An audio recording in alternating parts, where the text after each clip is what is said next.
Las distracciones y narrativas reinan este mundo tecnológico. Todos tienen una opinión de lo que es la verdad y lo que es mentira. ¿Quién controla el mundo? ¿Los aliens son real? ¿Vivimos en un Matrix? Estas preguntas serán debatidas con José y Daniel G, explorando y descubriendo las verdades de nuestro mundo, nuestras creencias y nuestro reality. Welcome to Cultura Truth Project.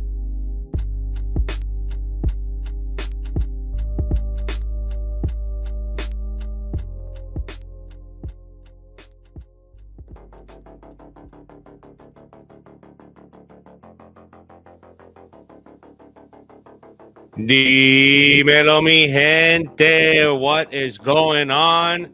It's another one. Otro episodio. Cultura Truth Project. Jose G. Daniel G. What's going on, bro? Well, you know, look at that. We got merch now, bro. We got merch. Merch. We got some merch. We'll make sure to put. We got the merch. So y'all can get Cultura Truth Project mugs. But what's up, bro? Well, you know, man, it's been a crazy week. I mean, the news week has been insane. Everything involving the Olympics has been insane. Yeah. This has been a crazy. Hold on. Not just the Satanic Olympics, bro. The Satanic Olympics. And that, out of all places, Paris, bro.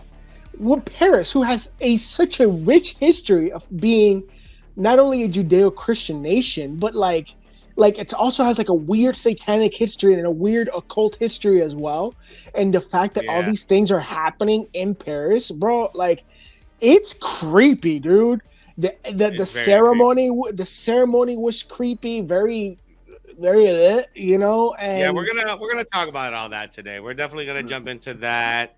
I know Donut put out a video breaking it all down, and you sent me a bunch of videos on IG. So we're gonna review those videos, talk a little bit about everything that we saw, and you know, I'll get your opinion. I'll throw out mine, and you know, I like to hear you guys' opinion in the comments, either on the podcast side or on YouTube. But as always, guys, make sure you follow us on all of our social media.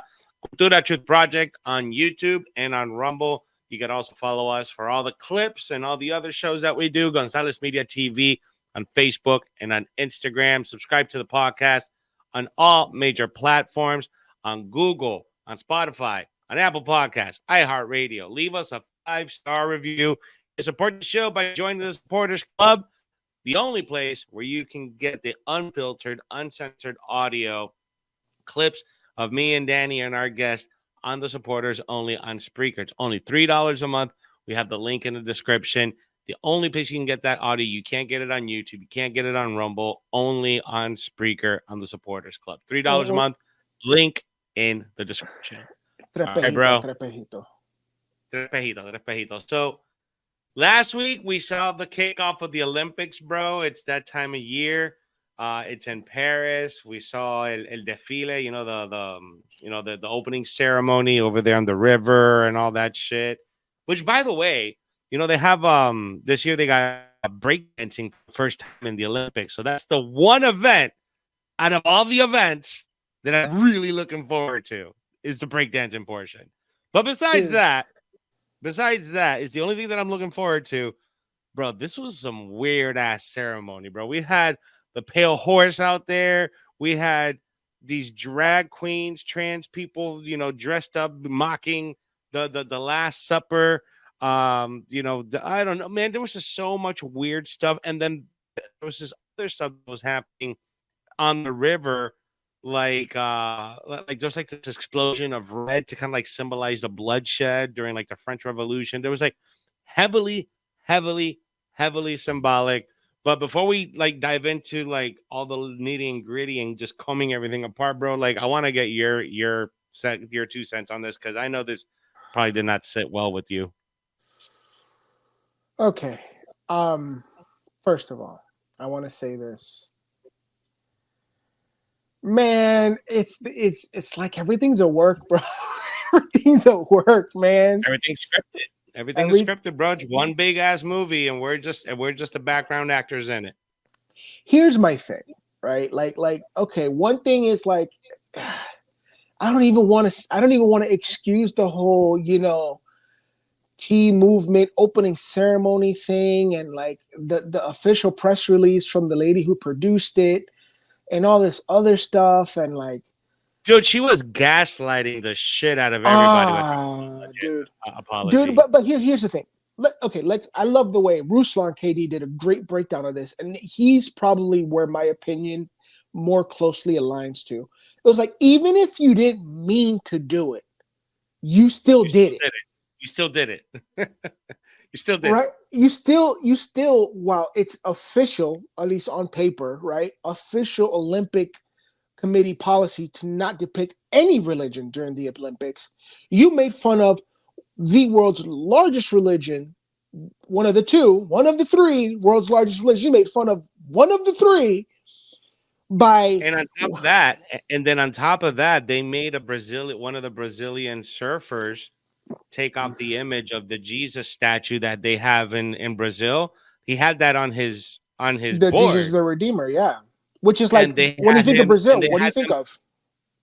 Exactly. So they had him take off that, but then all the other stuff was okay. Like all that other imagery was okay. It's okay. So it's okay for my 11-year-old. It's okay for my 11-year-old to see a dude's penis on freaking TV. And that's like another thing, right? Because apparently there was like these guys' testicles just like hanging out during the opening ceremony. And like there's kids watching this worldwide, bro. There's like 2 billion people watching this show. And you got guys bare balls just hanging out there. He's like, oh, hey, look, there's balls there. I say this that I'm not necessarily a prude. I personally don't care what they show in art form on media form, like broadcast TV, bro. I understand, Jose. Like, I'm one of these guys. Like, I'm a free speech guy. Like, do with that as what you will. Like, I'm not going to tell you to stop, but like, you're going against your own morals and policies as the Olympics, and you're talking on both sides of your mouth. You're saying, no, we won't do this, but then you turned around and did it.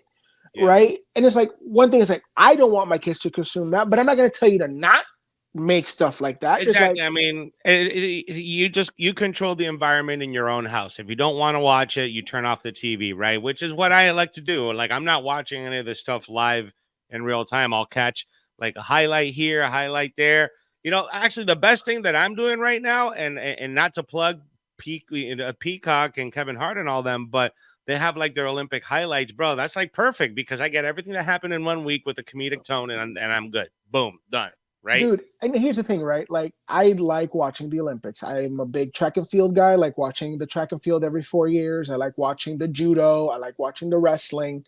It's fun for me to watch high level grappling at an Olympic level. It's a level above anything else. Like, I practiced jiu-jitsu for over 12 years now. And I know jiu-jitsu will probably never be in the Olympics, but the two closest things to jiu-jitsu is freestyle wrestling and judo. And watching those people at that level compete at the highest level is something to be seen, right? Mm-hmm. Like it's an amazing feat of athleticism that I love to watch. And now you're telling me to be able to watch this, I also have to be part of this energy catching ritual that the people in power want to put on just because they can. Exactly. Because this was always supposed to be about the athletes, not to mention that these athletes, they don't get paid anything, bro. Zero. When they're over there, I think from what I read, I think all the athletes, parents told them that they weren't going to get any AC. And the athletes was like, fuck y'all, we're going to buy our own AC. And not to mention, dude, like, all the shit that they have to do to train every 4 years at the highest level to compete against another country, and you still don't get compensated for it, bro. And that's every sport. Exactly. At every sport featured in the Olympics. I don't care if it's beach volleyball, track and field, weightlifting. These are the best athletes in the world. And they're not getting compensated. And they don't get nothing. They should be getting compensated a hell of a lot of money, bro. Here's the thing. I knew a couple of guys, from all my years of grappling that were Olympic alternates. They didn't make it to the Olympics, but they made the team, but they were the alternates, right? Bro, they had sponsors pay for their daily living. They couldn't have a job. They had people like rich people that sponsored them so they can go and compete on behalf of the United States. Dude, yesterday I was watching the replay of 3-on-3 basketball. This is the first year they do 3-on-3, right? And all the cats on the U.S. team, all those cats, they all have full-time jobs. They have to play on the courts when they find time. They had to compete in the tournaments for the U.S. team when they had time. And eventually they ended up getting sponsors, but they're not being paid to be in Paris right now. These guys are sacrificing time and money to represent their country, and they're not even being compensated for the chance of getting a medal pendant to hang around your neck and bragging rights. But then what happens after that? Yeah, but that's the thing, right? At least in America, right? Like, you think about it, let's say take Daniel Cormier, right? Former UFC 2-time heavyweight champion, right? Like, his Olympic silver medal was his cash cow. It wasn't the Olympics. It was placing on the podium on the world stage in the Olympics was his cash cow. Like, he told me, he didn't tell me, but he said in an interview that, that he didn't get paid to do the Olympics. He got paid after by, the sponsorship money that he earned after the Olympics, because he wasn't able to get paid during the Olympics. It's illegal, or it's against policy, against the American Olympic Committee and the selection committee to be part of the national team. You can't get paid. You have to be an amateur athlete. You have to be a collegiate level amateur athlete. And you do it for the bragging rights and you do it for all these things, but these guys don't get paid. These guys sacrifice themselves. And let's not forget, the conspiracy behind the doping and the anti-doping and all that scandalous, all the other conspiracy stuff that happens. This is my world. This part of the conspiracy theory and like what happens in that doping regarding USADA, VADA, and all these guys, and the massive conspiracy that is basically legalized state-sponsored doping across the world except the US is ridiculous. It's ridiculous when you think about former Soviet Union countries. What is Russia? What is Bulgaria? What is Kazakhstan? And all those countries that send athletes, especially in the combat sports, wrestling, judo, whatever, all of them are doping. All of them. And you're telling me that they're clean? Get out of here. Get out of here. Get out of here. You know what? It's very, very interesting. Have we seen the progression of how separated the sports competition of it, which is what the whole premise of the Olympics is, right? Then to the agenda side of it, the opening ceremonies and the closing ceremonies, right? Dude, I want to get into some of these videos that you sent me because some of this shit is really, really, really wild. Yeah. You sent me a couple of them from some content creators on Instagram that were pretty interesting. Hold on, let me go back over here and let me select this one.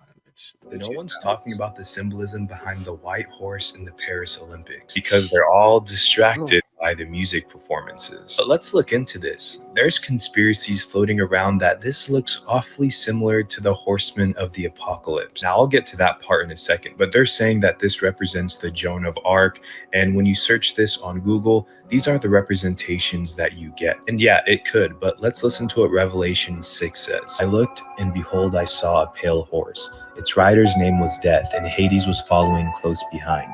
They were given power over a fourth of the earth to kill by sword, famine, plague, and by the wild beasts of the earth. And people were wondering why there were wings under the Eiffel Tower. Well, when you look at the horse at the perfect angle, it gives the horse wings. and then you see all of the nations following behind it. Here's another weird piece of symbolism I caught. So they get off the horse, they hold this. I'm not sure what they're holding, but they walk down the aisle, they go up the stairs, and look. Pause that.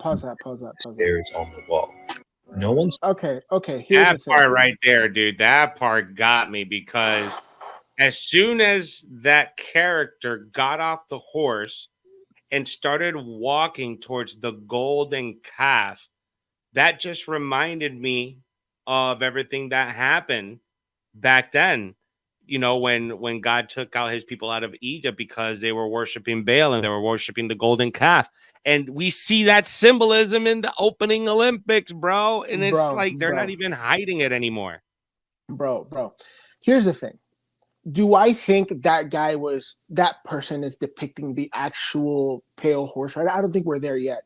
But I think what they're doing, what these people are doing, these people in power, these people who are the Masonic, Illuminati, whatever you want to call them, whatever title you want to give them, I think is what they're doing is they're like sending like the red flag. You know what I'm saying? They're giving the green flag to those entities saying, hey, if you're going to do it now. If you're going to do it now. Because let's be honest, right? Like it's a performance. But like what have we learned in this during this podcast, during this whole thing? It's like, you know, life imitates art, or does art imitate life? It's like, are they saying that he's already here, or they're giving him the permission to come out or to get here? What are they doing? The other thing, right? That's the other thing. What are they doing? And the whole thing, like going back to the Old Testament, that the fact that they're putting something down, whatever that is, whatever, for all I know, it's everybody's DNA, right? If they're putting it down in front of the golden calf, bro, like, dude, like, wild, bro. Dude, like why? Why? Like it's we know why, because these are the people. And these are the people that have made their decision to turn their back on Yah. These are the people that have forgotten, and they're trying to establish that as the new thing. That's what they're trying to do. Dude, but it's not new, though. That's the thing. It's not. It's not new. Bro. It's not new. What the problem is, right? Like, it's already, they blasphemized, you know, the depiction. Even if we're gonna go and split hairs and say, hey, even the painters, the guys who did the paintings of the Last Supper, even they didn't know the order of the disciples. The fact is that they're taking a very well-known depiction of something that happened historically in the Bible that was recorded as the Messiah washing the feet of the disciples, you know, and the whole message behind that, and bastardizing it and blasphemizing it is something that you're like, okay, as a skeptic, right? As a skeptic, somebody who I don't call myself an apologetic, but I am a skeptic. I'm like, let's hear what you have to say. Even if you didn't mean to do it, you did it. And on top of that, you're doubling down by using imagery from the book of Revelation. Don't tell me it's Joan of Arc, bro. If it was Joan of Arc, it would have been a lady with red hair. Exactly. Right? Like, yeah. And then the golden calf, like, oh, come on. Like, honestly, I think that their mentality was they knew everything they were doing. Oh, yeah, for sure. They knew everything they were doing. Even during production, I bet you someone was like, this is probably not going to sit well with a lot of people. And whoever the person that makes the decision was like, it's fine. It's better to ask for forgiveness and to ask for permission. Right? That's 100% what that is. I think that's the mentality that they're in. And then there's this other video that you sent me as well that we're going to dive into here, because this one's pretty wild. If you don't think symbolism is real, look at what just took place during the opening ceremonies for the Olympics. Here we saw a hidden cloaked figure riding on a horse. Behind him, what would seem totally abnormal is a pair of wings. What do we know about Lucifer and his fall? Well, he was a fallen angel, and 1/3 of the angels rebelled and fell with him. Revelation 6 mentions the 4 horsemen of the apocalypse. One references to a white horse as well as a pale horse. So I looked, and behold, a pale horse, and the name of him who sat on it was Death, and Hades followed with him. In Revelation 6, we're told of the beast that rides the white horse. In Revelation 13:3, it tells us in all the world. Look at that. Look at that imagery, bro. Yeah, man. That I mean, I get it. Like I don't understand why they're doing it, but like I get it, dude. If this is revelation of the method, if this is something like that, like it's just blatant, bro. When you combine everything that's happened this year, right? And this is not trying to be like confirmation bias or anything.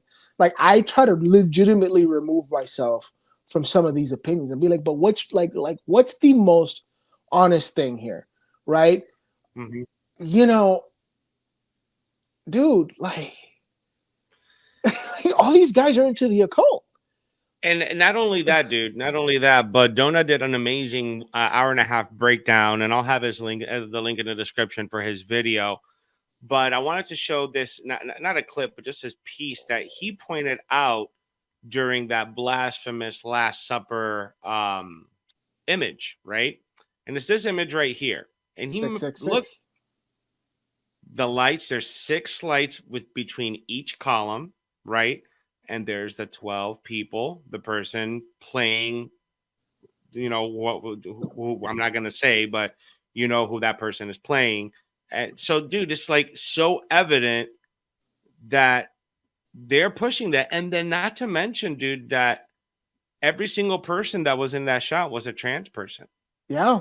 But then they made, but then what's also baffling about this, right? They were like, oh, it's about diversity and inclusivity. Well, okay, I didn't see a single black lady. Well, there was some black women on there, but I'm just saying, you know, they wanted to use the inclusivity and diversity card on it, and I think it really just backfired big time. There's so many people. No, here's the thing. Let's be honest. That you wouldn't hear about. Jose, it did not backfire. It did what it was supposed to. Here's the thing. We're saying it backfired because we disagree.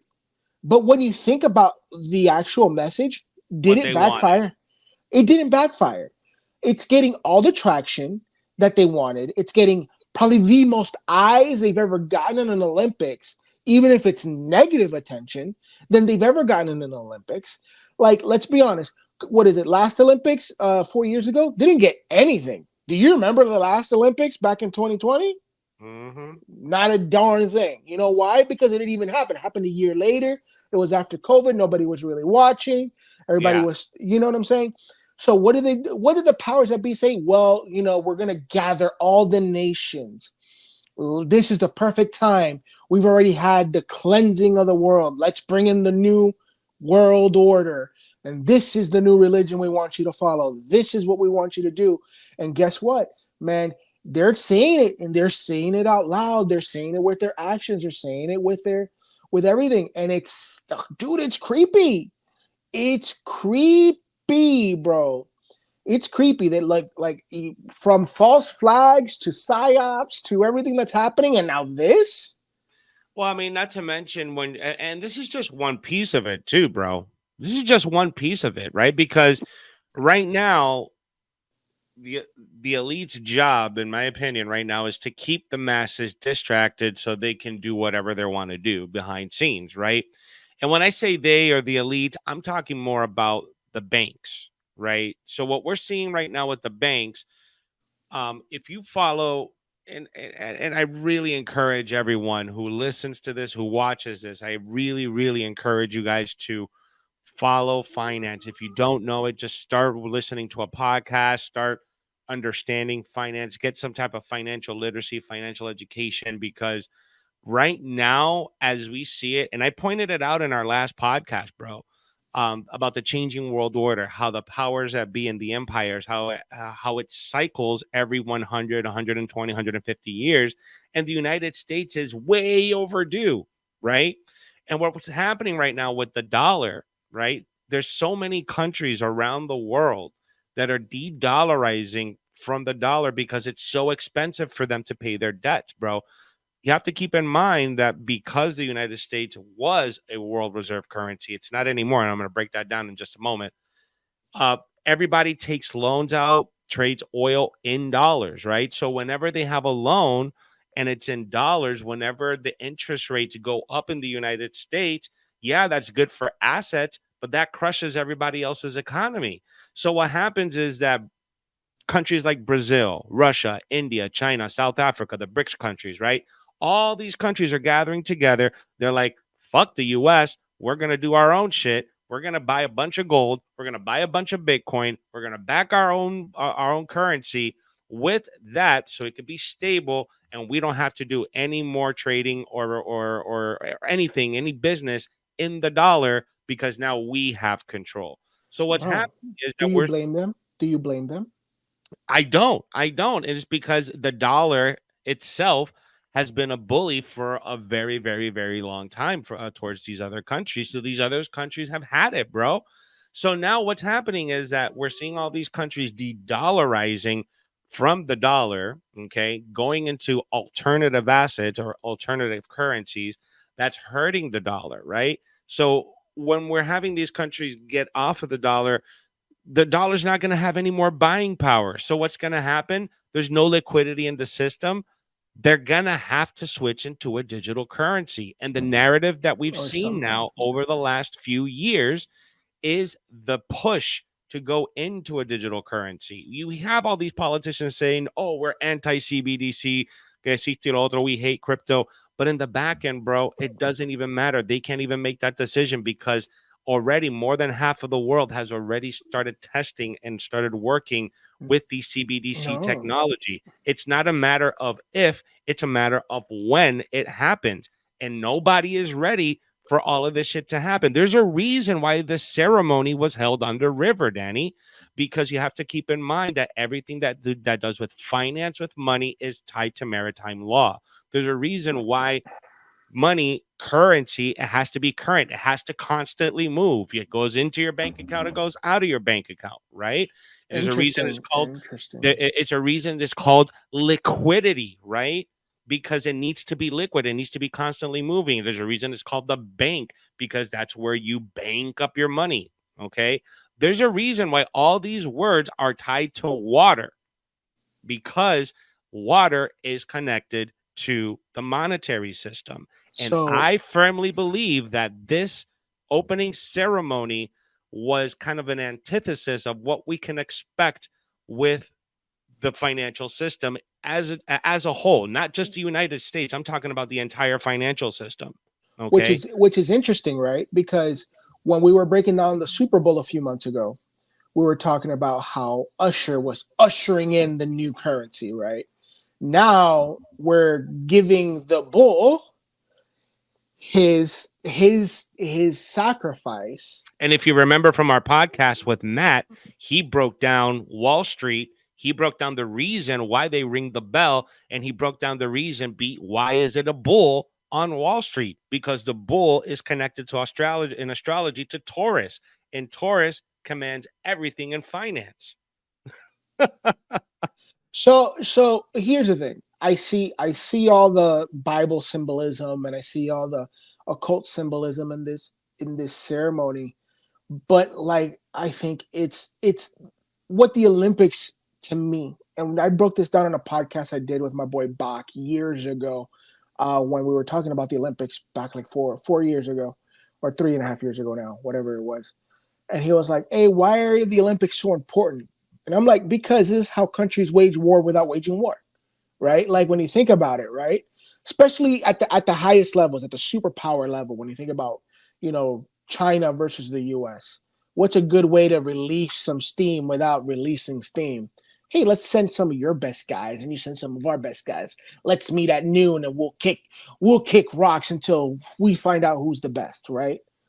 Like it's geopolitical war. Is it sport? I guess. But you tell me, if you're representing the US or Puerto Rico and you're going up against Cuba, you don't want to win just a little bit just to say that you're better, right? Like This is how you show off what you've been working on, the type of crop you have as a nation, right? When you think about China, bro, I follow this Chinese TikToker, dude. He's a power lifter. This dude is more yoked than half the guys I've seen here in the US. Bro, like, it's ridiculous. These guys are at a different level. Those and guys train different, though. Those guys over there are built different. I almost feel like they're born and they're told, they're like, they're you need born. to work out, you need to do this. No. The communist system is very different than the capitalist system when it comes to sport. You don't have a choice, right? Like example, me and you, if we were born into a capitalist system, I'm sure that me and you, because we both grappled and we saw show promise in grappling at an early age, we probably would have been put into that system and we would have lived in that system since the moment we were 5. You know what I'm saying? Like there's grapplers that here in the US where their parents recognize that talent and they put them in, their local wrestling club and they have that choice. But you talk to Yoel Romero, who comes from a communist system in Cuba, and he lived in a communist wrestling house since the time he was 5. He competed for meals. If he was good enough, he got 3 meals a day. If he sucked, he got 2 meals a day. Like, you telling me that doesn't breed a different person? You know what I'm saying? So you have countries like China, countries like Russia, countries like Bulgaria. I'm not saying that these countries are all hardcore socialist communist countries, other than definitely China and North Korea. But I think about it and the history behind these countries, and I'm like, yeah, they're built different. They're building machines out of people. Here in the US, we let the best shine because they want to be the best. But imagine being born in these countries where daddy government says, well, you're going to represent my country one day, and you're going to do it when you're 25, and you're going to win the gold medal, because if not, you die. If not, you don't eat. If not, you don't do this. Like, and that's a reality for millions of people that live in that type of government. And that's the unfortunate truth. And to kind of switch a little bit the conversation, because it ties into what's going on right now in Venezuela. I don't know if you've seen what's going on in Venezuela, but Venezuela, they recently just had their elections. So saludo a toda la gente de Venezuela, los queremos. We have our prayers to you guys. I know you guys are having a rough time right now, but just to kind of go over that, bro, because Maduro apparently got reelected, but we know, bro, from over here, that was a scam show. But apparently, dude, his opponent Gonzalez, he leaked the all the results from all the centers, all the election centers and the tally centers, and everything showed that he was winning 67-39, bro. Of course. Yeah, so like he beat him like nasty, but right now the things are nasty over there. That like there riots, there's burnings. There was a statue of Hugo Chavez, and so these people fucking toppled it down, bro. So here's my thing, right? Like this is where American policy and American politics really kind of disturb me. But also, like, they play and choose their winners, right? Like, I love how we as a nation, and I go back to the Bush years, right? And I'm not saying Bush was great. I'm not saying anything, and this is necessarily knocking on anybody's politics, but this is just foreign policy, regardless of Republican or Democrat. We like to pick the winners and the losers of the smaller nations, right? We pick the winners and the losers in Afghanistan. We pick the winners and the losers in Iraq. But yet, on this side of the world, on what would be a great ally to have in an oil reserve country to keep our oil reserve status in the world, instead of helping a country that's being oppressed by its leader, we choose to turn a blind eye because we want to be part of the Middle East. And that's the conspiracy that really gets me about Washington. Why do we want to be involved as a nation in every Middle East affair instead of worrying about the things that happen in the Western Hemisphere? Well, one of the things, you remember Joel Thomas that came on the show. He's been on the show twice. He did a report, and he talked to us a little bit about it on the first time he was on the show. But I remember we talked afterwards, and he was talking to us about one of the main reasons the U.S. went into that area of Iraq and Afghanistan really wasn't because of the oil, is because of all the information that they were able to find from the artifacts that were in there. If you remember, ancient Babylon is where Iraq is today. Okay, they were able to find ruins of Gilgamesh down there. There was even a CIA report, an email that was sent to Hillary Clinton, and Hillary Clinton acknowledged that whole finding about that crypt where Gilgamesh is held. So a lot of people believe, and I'm just pointing out the information, doesn't mean that I believe it, but a lot of people believe that the reason the U.S. went in there was to get all those artifacts because it led to Nephilim technology. It led to ancient civilization technology. And that's the reason why they were in there. It was never about the oil. It was never about getting rid of Saddam Hussein.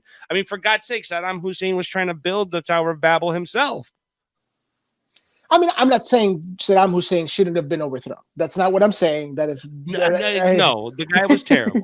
The guy was terrible. The guy was terrible. We're not saying that, right? But what I'm saying, it's like when it comes to picking the winners and the losers, and if I was playing strategy wise, and I wanted to keep world control, while yes, I understand the hunting for relics and technology, that intrigues me. Yes, 100%. But wouldn't you worry about this little conflict over here and making sure that these people, that can potentially give you the dollars to continue to fund and do those archaeological research wars, right? And I use quotations. Yeah. Wouldn't you want to do that, right? Wouldn't you want to? Wouldn't you like? I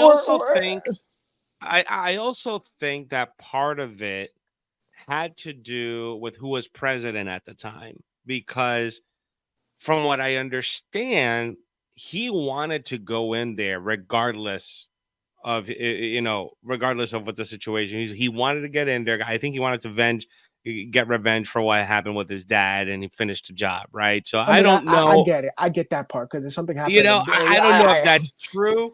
It's like, well, I don't know if it's real, but I just know it is. So it's just one of those but it's one of those things. Like if you have a brother and you're really close to your dad, you're like, yo, they mess with my daddy. I don't necessarily agree with my daddy, but I'm gonna get you back because you mess with my daddy. You know what I'm saying? It's like an anime. You know what I'm saying? It's like I shall avenge my father. Oh my god, dude. Imagine if that's how world politics really is. It's like you're just trying to get back of somebody who got you 10 years ago. Yeah, man. Yeah.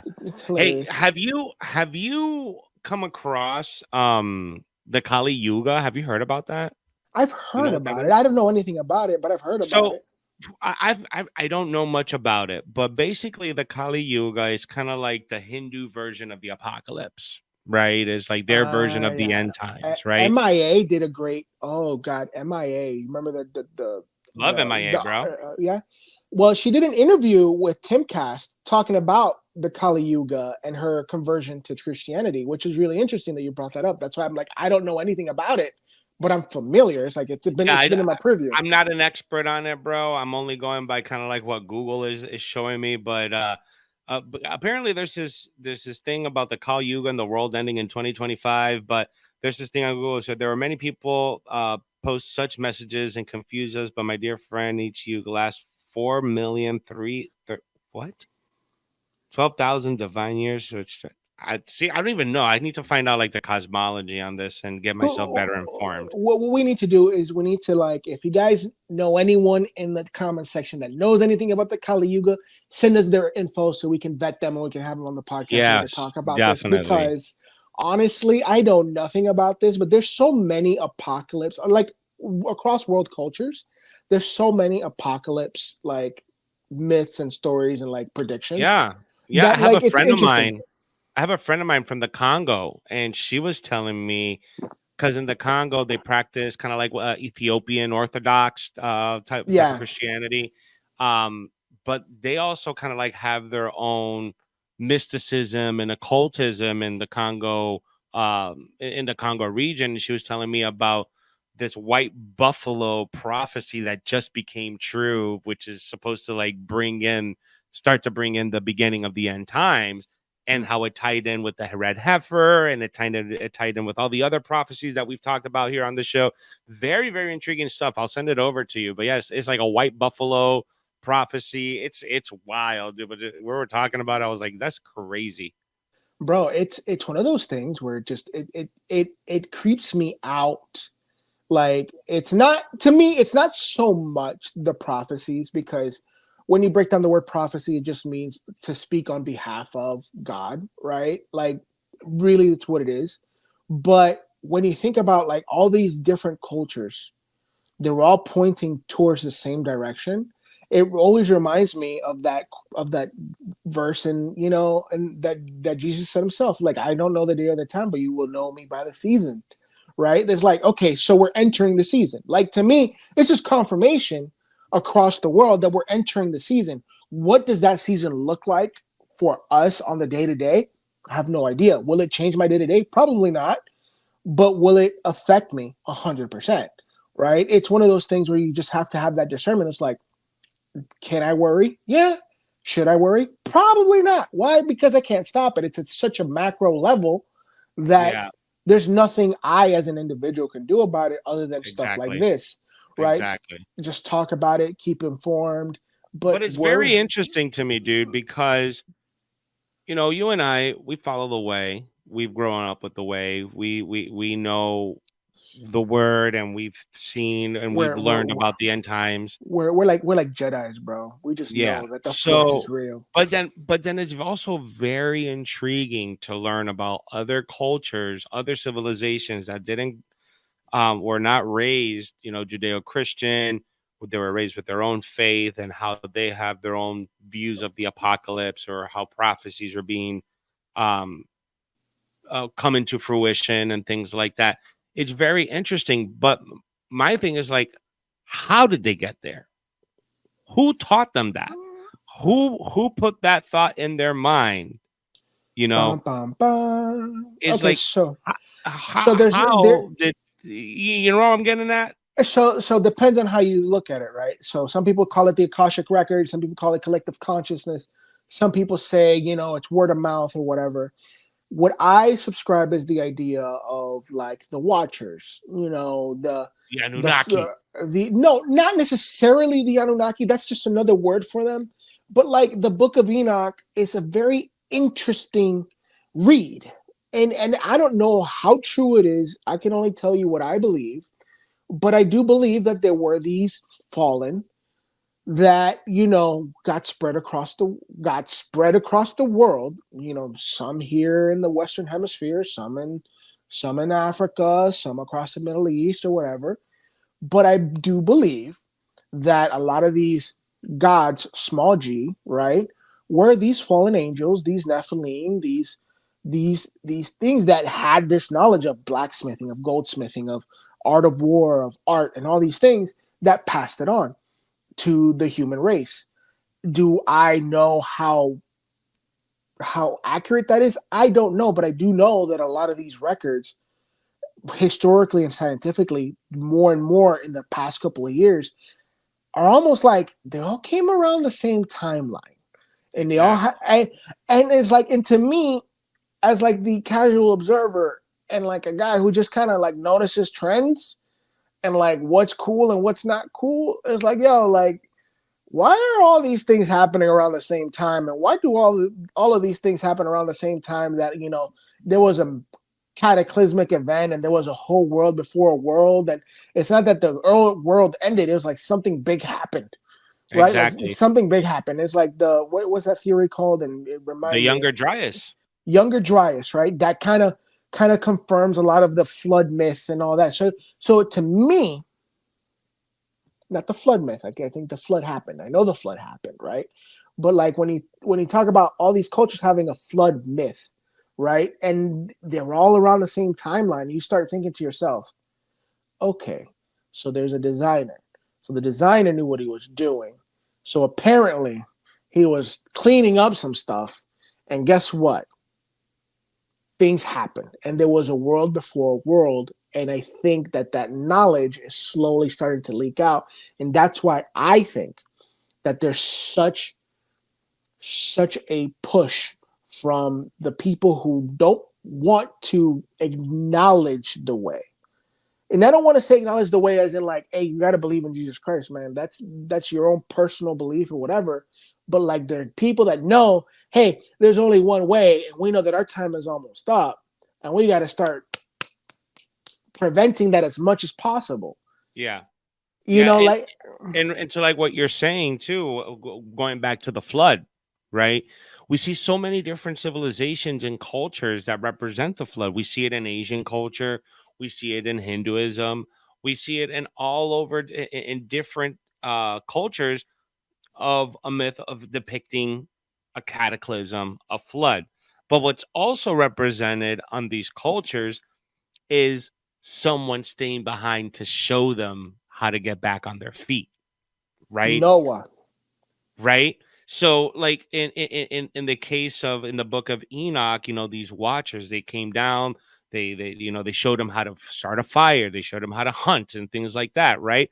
So in my mind, just like how you're noticing patterns, is like, what if some of these people that saw the watchers thought that they were God or gods, like you said, the lower G, and then those watchers are the ones that turned into Baal and turned into Zeus and Apollo, and you know, like those were the originals, but throughout time, because of the different languages and the different cultures that emerged, they just gave them different names. But in all reality, it ended up just being the watchers from the book of Enoch. Oh no, Again, no, just taking that point. Not sure if it's real or if it's true, but it's a good connection. So if we have that connection, right, then you, as you know, from the filter of Judeo-Christianity that I come from and the way that I believe, that means that there has to be an OG. And if there's an OG, that means everybody else is lesser. Mm-hmm. Right? And if there's an OG, where'd the OG come from? And then when you think about it, right, and we start looking into the scriptures, like I always go back to the scriptures. The scriptures always has answered everything for me. And Jesus goes, I was in the beginning with the word. So it's like, who spoke the word? No, the Bible doesn't say who spoke the word. The word says there was the word. In the beginning, there was the word, and the word was good. And the word was good. It doesn't say the world, it says the word, right? So the word, the great I am, the guy who created everything, he was there before everything. And what does that look like? Now, you know, depends on who you ask and the theologian and all this other stuff. People say the world's only 6,000 years old. I don't know how true that is. Because the time God in his timeline is very different than the human timeline.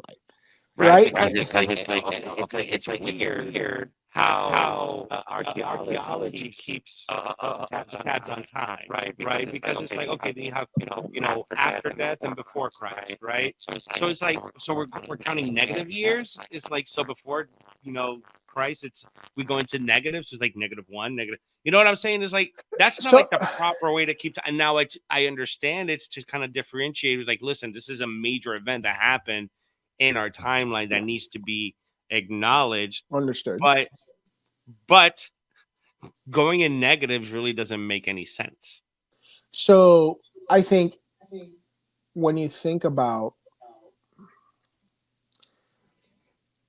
plus time is manipulated anyways. Time is manipulated, but like let's go like with the oldest Bibles known to man, and it's religious records. The Chinese say that the world is a little over 6,000 years old, right? So do the Jews. So do the Muslims, right? Like these cultures all kind of agree on like how old the world is. Now science says different, but I'm also saying, okay, let's say that the oldest records on paper are 6,000 plus years old, between 7 and 6,000 years old. Let's say that's true, 100% true.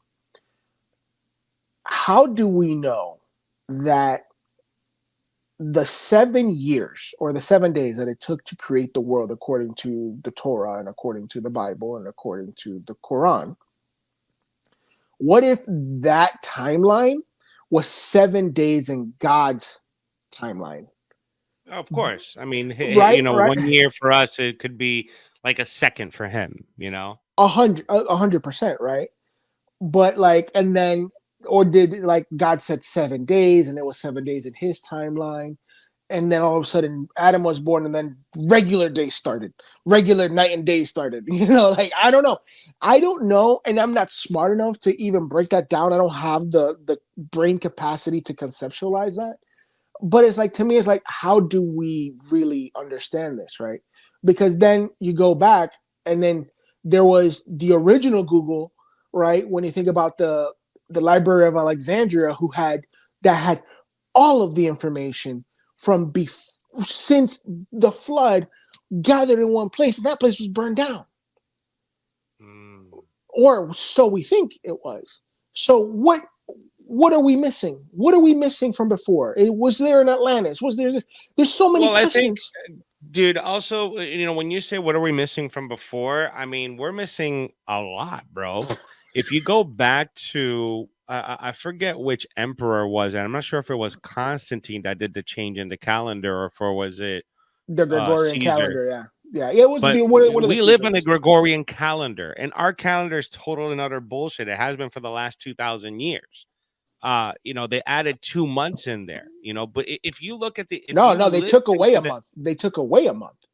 No, Jose, because think about it. Let me break it down. Hold on, let me break it down, and then you can answer. Hold on. So think about it.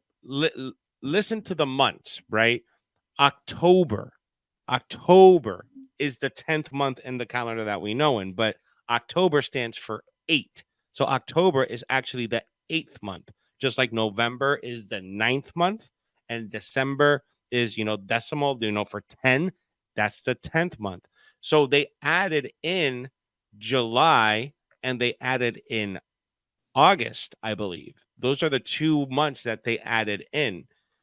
I also believe that there were 13th months to begin with, but apparently, dude, this calendar that we have, that we're all normative to, that we all subscribe to, have been indoctrinated to, is a bullshit calendar. It's been a bullshit calendar for hundreds and hundreds of years. First of all, but we just didn't mutually agree on it. So if you go off the lunar calendar, which is what the Torah goes off of, and so does the Chinese calendar goes off of, it's every 28 days, right? And like every 28-day cycle of every month, you would come up with an exact number of 364 days or whatever, and like nothing would be wrong because you're going off the lunar cycle. Every full moon would be the restart of the new month, or every new moon, however they decide to do that. Dude, but the moon is weird. The moon is weird, bro. No, okay. Do you think the moon is hollow? You think the moon is hollow? Here's the thing. Do you think that the moon is even real? Like, the moon is weird, bro. Like, yes, the moon is the only entity that moves in a perfect circular orbit. But it doesn't. It doesn't move in a perfect circular orbit. How do you know? Are you an astronomer?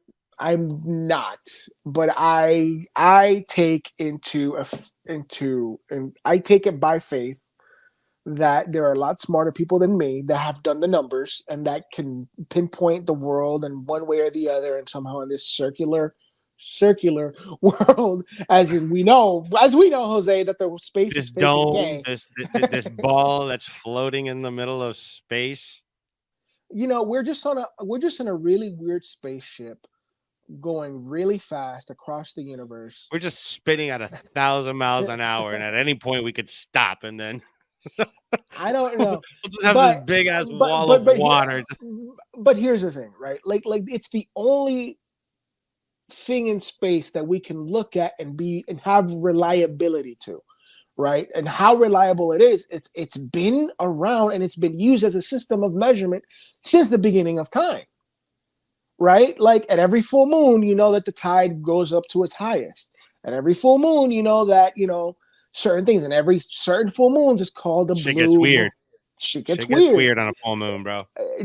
But every super moon, which is every couple of years or whatever, and every blue moon, which happens only once every 5 years or whatever it is. I don't know how very often a blue moon happens, but it's like, okay, so something happens, not only energy wise, but something happens spiritually that cultures across the world, Christian or not, Hebrew or not, that they put holidays and the beginning of seasons and the beginning of a moon cycle, right? When you think about it, Yom Kippur starts on a Friday on the full moon, right? Ramadan starts on a certain day out of the year that they designated. It's the same day, according to their calendar, on the beginning of a full moon, right? So it's like there's something to these cultures that they do everything around a full moon, and I think it's just, even if it has nothing spiritually, I think it's just a better way to tell time, at least across seasons. When you think about it, right? There's a better way to tell time across seasons. Like if it's like, even, you look at if you live with a woman, a woman, or you have a sister or a mother, that you look at a full moon and you look at the time of the month, you're like, don't piss them off today. They're like, He's like, oh, let me not get on her bad side this week. Like, it's one of those things, bro. And I'm not saying that the solar Gregorian calendar is necessarily bad, because I don't know, that it's man. bad, but it's bullshit. That we have to abide to. It has its flaws. I mean, every couple of years we have to add a whole other day because it's a quarter of a day. What the hell is that all about? Like, somebody messed up the math there. Like, whoever came up with the daylight savings, that bullshit, like, they need to just stop. Bro, whoever came up with freaking alarm clocks needs to stop, okay? Bro, the concept of time is bullshit. I'm just saying. The concept of electricity and the internet is bullshit. We should just all go back to living like Amish and just live off our circadian rhythm and not ever talk about what's happening in the world. I bet you the world will probably be in a way better position if everybody would live like that. Have you ever met an Amish person, Jose? Dude, I have never met an Amish. I've had Amish bread. So I met the cousin to the Amish. What are they called? The Mennonites, right? Okay. They're like cousins to the Amish. These people have like very limited use of technology. Like when you see them with technology, like they're using maybe like a flip phone to do business, but like they very minimalistic. These people are just happy. Like they have nothing. They create everything by hand. I'd be happy too if I don't have to look at social media every day. Bro, imagine you don't wake up to any notification. You don't hear about the latest fucking Trump bullshit and politics bullshit, bro. It's like, of course you'd wake up happy, bro. Bro, imagine as a single man living in a world where there's no notifications and you decide to get a girlfriend and she doesn't bug you because she doesn't have to worry about an Instagram model showing her titties to you because she just wanted to that day. And you're like, bro, I didn't do anything. I just scrolled. Like literally. You remember how like you go to the grocery store 20 years ago and you saw a pretty girl, that image just stayed in your brain and never came home with you. Now with the advent of the cell phone and the smartphone, you could be innocently going on YouTube watching an instructional on how to build a shed. An ad comes up with titties in your face and your girl gets mad at you.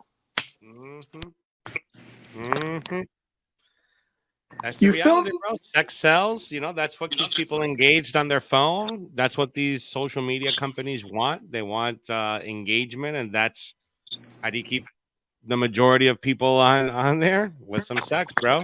You show some titties, you show some ass, you show some abs. The V's. From the man side. That's those are all things that sell and that keep people engaged. Those thirst traps, bro, and. That's what keeps people con la mente dañada. Yeah, but here's the thing, and this is the craziest part about this, and this is like the hardest thing about being a young man in the age of cell phone and social media, and when you think about like the programming that they've already fucked us up on in America, at the very least in America. God knows how it is in other countries, right? And the over-sexualization of things. But it's like, dude, like you have to, like, you look at, for example, this happens to me all the time, and I have to be very careful with my algorithm. And it's like, I like watching jujitsu videos. Like, I like watching technique videos. But I am very particular to make sure it's only dudes, right? Because the moment I see a girl showing some cool little choke, and I'm like, yo, that's nifty, I want to try that. Then the algorithm goes, oh, you like a girl. Cool. Let me show you a jiu-jitsu video with a girl in tights. Oh, the girl in tights. Let me show you a girl that's half naked. Next thing I know, it's going to be whole trap women just showing the entire booty. And it's like, dude, no lie. I had something like that pull up on me today. It was hilarious, bro. So I've been watching like kettlebell workout videos, right? So I've been watching these kettlebell, you know. So I'm just like watching like these, and then I'm like scrolling, and then some of them are like drifting videos, or some of them are like, you know, MMA videos or wrestling videos. But then this one comes up, and it's like this. I'm not sure if she's like an Olympian or she was doing like an Olympic trial or something like that. But this chick who looks pretty close to Charlotte Flair, bro. She has like 2 like 85-pound kettlebells, and she's just fucking jerking them, bro.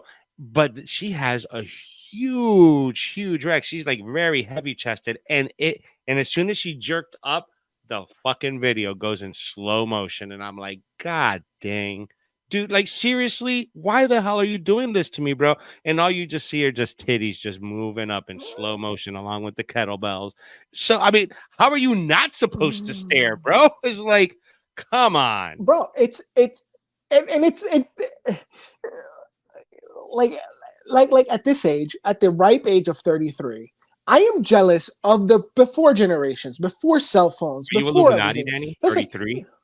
Bro, 33, you know, at the ripe age of 33. I'm aging out of Illuminati because I'm turning 34, so they're no longer, you know, apparently nothing else is gonna happen now. You know, so I'm jealous of, you know, the 55-year-old now. I'm jealous of the 67-year-old now that didn't have to deal with this. They don't get it. They don't get the problems that this brings to a relationship because they never had to deal with it. No, they don't. They don't get it. Like, at the age of 33, right? And I love my fiance. She's a beautiful Latin woman, man. But like, bro, like, I've considered, and we've talked about getting rid of a cell phone and outsourcing social media to a company. You know, because of what we do. What me and you do, we're very public figures. We've been growing this channel. I've been doing comedy for half a decade now. And it's like, okay, I want to keep resemblance of a good relationship, a godly relationship, and I need to have that buffer. But it's to the point, it's like, dude, I can't. Like, there are people that I don't even know that follow my comedy career that are, you know, that are OF models, that are fitness models, and I'm just like, I can't interact with you. I can't engage with you. Yeah, I went to broadcasting school with this girl that I know. Beautiful girl. She used to be a stripper, and her and I, we kind of hit it off, but then, you know, I got married and all that stuff, and we stayed friends on IG and on YouTube and all that stuff. But like, all of her content is all like thirst trap stuff, bro. Like, it's all like lingerie stuff, and I had to stop following her, bro, because it's just like, you know, I want to be supportive, but like, I don't need to be like looking at your nipples or looking at your ass crack, you know, on Instagram. That's, you know, knowing that you have a kid and knowing that you have a husband. It's like because I know this girl, right? And it's different, right? Like and it hits different because like, I want to try to be supportive because, like, listen, any of my friends who's a content creator, if you follow me, I am going to share your shit. Like, I'm going to help you out. Like, we all help out each other when it comes to content, right? But at what point do you be like, okay, it's like I want to be supportive, but like, it doesn't align with me anymore. And that's the thing. There's right? nothing wrong with that, and there's nothing wrong with that. Like, I am not judging people that do what they do online. Girl, me neither, get your hustle. Do what you gotta do. Hey, get that dollar. I mean, get it. But like, I don't have to put my mental health, I don't have to put my relationship at jeopardy just because you're trying to sell. And almost, and I hate to sound like this because it's not judgment, I'm not judging you, but you have to understand that your actions online are costing somebody else's relationship. Mm-hmm. They're leading a young man into an addiction to porn, Or young woman. or young woman. You know, your actions online, male or female, if you're in that world, right, you're leading somebody who you might not be susceptible. You might be strong enough to know the differences between what's real and what's not. But like, God forbid, it's a 13-year-old kid who just sees this OF model, you know, male or female, and says, I don't look like that. Well, I mean, that's the problem we got right now with that with Instagram, right? Dude, it's bad. Yeah, it's bad. I like, bro, I don't know. It's so bad. I don't know how they even think this is over here in Florida. The governor and the Congress in Florida are getting ready to pass a bill not allowing teenagers to have social media. Like, they have to be older than 16 and have parents' permission and consent before they can even download it. Like, did you know that PH, you know, Cornhub, they no longer operate in Texas servers, right? Oh shit, I didn't know that. There is no, you can't. And if you do, you have to put in a credit card to age verify. Oh shit. That was big news all over Texas like 3, 4, 5 months ago. It became a meme, like people on social media, like, I wonder if that's actually had an impact or not. I'll tell you this. I'm like I'm almost glad that it went when it happened, because it's like it makes it's that barrier that I've been as a man, I've been begging. It's like I've already been weak in the past, and I've been very diligent to get rid of that in my life. The fact that now somebody in power knows that I'm weak and got rid of it for me, I'm like, okay, I don't even got to worry about this anymore. You know, that also kind of makes me wonder though about like the hypocrisy of Texas, because Texas prides itself of being a republic and not like, you know, we're Texas, we're the Lone Star, you know, freedom, guns, blah, blah, blah, right? You know, like you would think that if you're in Texas, that I could do whatever the fuck I want behind my closed doors, you know, that type of thing. Yet you have a law that is prohibiting people from doing whatever they want behind closed doors. And again, I'm more advocating from the freedom side of things. And I'm not saying that watching Pornhub is good. It's not. It's terrible. It's bad for you. It's bad for your mental health. It's bad for your physical health too. Because if you don't know, when you're looking at low vibrational things like that, low frequency stuff, that shit actually affects your body, right? So those are things that aren't good for you. But who am I to tell you, Danny, I'm going to put a firewall in your internet so you can't access Pornhub at all. Like, so from my understanding, the way they got this law passed wasn't necessarily to stop the adults from doing it, because the adults, if you're willing to go through the paywall, right, you can still have free access to the website, right? You just have to do that like $1 verification or whatever it is, or however the release of the whatever. Either way, right? But it's the human trafficking allegations behind Pornhub. You know what I'm saying? That's how they got the law passed.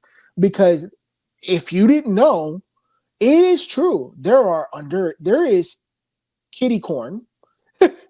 There's kiddie stuff on PH that you can't verify, because what if the girl's 14 but she looks 22? That's disgusting, bro. It is disgusting, but that's the facts. That's the facts. And that's why, like, the Texas lawmakers were like, you know, like, yeah, we'll make it harder for the adults, but like, I think it's just better that nobody does this. Like, this is one of those things where I'm like, okay, I'm all for the guns, the freedom of speech and all that. We grew up in Miami. I'm all for, like, you know, 2 Live Crew in it. Like, bro, it's art, but like at the same time, when it's affecting and it's hurting people, like, you know, in the human trafficking sense, especially with everything that we've heard on this podcast alone, like, I'm like, that's one of those things where I'm like, okay, if you're gonna pass a law to restrict a freedom, it better be for the greater good, and this one is for the greater good, in my opinion. right? Like, you don't have to be Christian to be like, oh, whatever. You don't have to do this. Like, I think even if you're in the industry, in that adult industry, you should be like, yeah, that should have been a restriction for the people who consume this. Because I don't want, if I was a content creator in that sort, I would be like, yeah, I don't want my kids or kids to fall victim into this. I don't want to consume illegal stuff of people trying to get the young people into this. It's like, no, if you're over 18 and a consenting adult and you're voting and you pay your taxes, man, do what you will. That's between you and your savior, homie. Right? Whatever you do behind closed doors. But if it affects children, bro, I think that's at that point, it's the responsibility of the masses and the responsibility of people, because we are going to have to answer for those things. Personally, even if not now, now, if you have kids, you have to answer for those things. Hey, why can't 100. I do this? 100%, bro. No. How do you explain to a 5-year-old? I understand your point of view. I totally get your point of view. And there's a lot of children that need to be protected. And that goes back to how we started the podcast, with the Olympic ceremony and the amount of blasphemy and, diversity that they included on that video or on that opening ceremony with billions of children watching. I just don't think that's a really good example for kids to be looking at. And if you're a parent and you decided to turn that shit off, good on you. Good on you. You control your household. Don't let these people control your mind, control your frequency, control your vibration. You're the only person that can do that. And I don't know, man. It's getting bad. It's getting bad out here. It's getting bad because it's getting bad out here in these YouTube streets, bro. It's getting bad. And then on top of that, there are, the AI. We didn't even get into the AI already predicting that Kamala Harris is going to win. Like, I'm like, what does the AI know that we don't know? I don't know, man. Well, we're going to close out today's show. We appreciate you guys so much for hanging out. Always.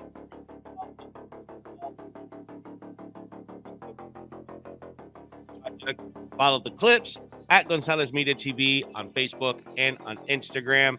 Subscribe to the podcast on all major platforms: Spotify, Apple Podcasts, iHeartRadio, Google Podcasts, and leave us a 5-star review. And support the show by joining the Supporters Club on Spreaker for $3 a month. Link is in the description. Audio only. You can't get anywhere else. Only on Spreaker. Join the Supporters Club. Link in the description. We love you guys so much. We appreciate you guys. Thank you. And we'll see you on the next episode. Bye.